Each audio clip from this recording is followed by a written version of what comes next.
My name is Alduin J. D. Mandak, BSMT, Galion. Master Station. Master Station is designed meeting place to passenger and crew on a ship during an emergency. Master Station are an important part of a ship safety procedure. Master Station used for ensuring everybody is accounted for. The crew keeps a record of who assigned to each master station, so they can take a roll call. General fire alarm. Rush to master station with a life jacket, immersion suit, and act according to the vessel master list. Act as per emergency explained by the in-charge officer. Fire alarm. Fire alarm. Inform officer on watch.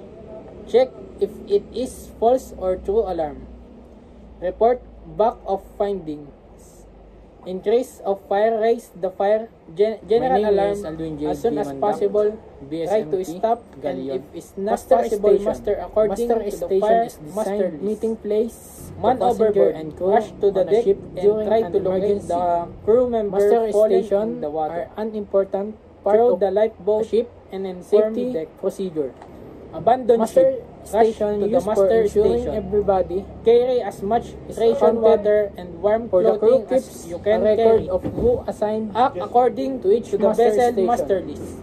So engineers call. They can take all ship engineers should assemble in the engine control room. To master CO2 alarm with a life jacket. In case of CO2 alarm, version should leave the engine room immediately. To the vessel master list. Cargo hold flooding. In case of cargo hold flooding, the master must be informed immediately. Fire alarm. All precautions must be taken to contain the flooding to that hold. Check if the general alarm must be raised. Pollution prevention. Report in case of any oil spill pollution immediately. In case of fire, should be taken according to the vessel alarm shipboard as possible. Oil pollution to stop and emergency plan possible master according to the equipment master locate in deck store. Man overboard should be used to the deck in case of oil spill. The engine room flooding. In case of engine room flooding, throw the life engineer and inform deck. Called immediately and abandon ship should be rushed to the master station. Immediate action carry as much ration, water, and warm clothing as you can. The engine room and act according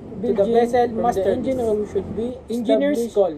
In all ship engineers with the should assemble in the engine control room. CO2 alarm. In case of CO2 alarm, leave the engine room immediately. Ensuring safety and cargo hold preparedness flooding. in emergency In case situation of on board cargo ship. hold flooding, the Drill master must be familiarize the informed crew immediately. with emergency All procedure, precautions must be safety taken equipment, to and contain the flooding evacuation to that routes. hold. The general alarm must be raised. Pollution prevention. In case of any oil spill pollution immediately, action should be taken according to the vessel shipboard oil pollution plan. Emergency plan, SOPEP, and onboard SOPEP equipment locate in deck store should be used in case of oil spill. Engine room flooding. In case of engine room flooding, chief engineer should be called immediately and a general should be raised. Immediate action should be taken in preventing more seawater to the engine room, and emergency bilging from the engine room should be established in accordance with the chief engineer.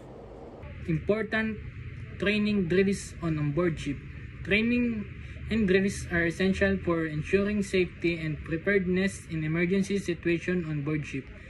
Drill familiarize the crew with emergency procedure, safety equipment, and evacuation routes.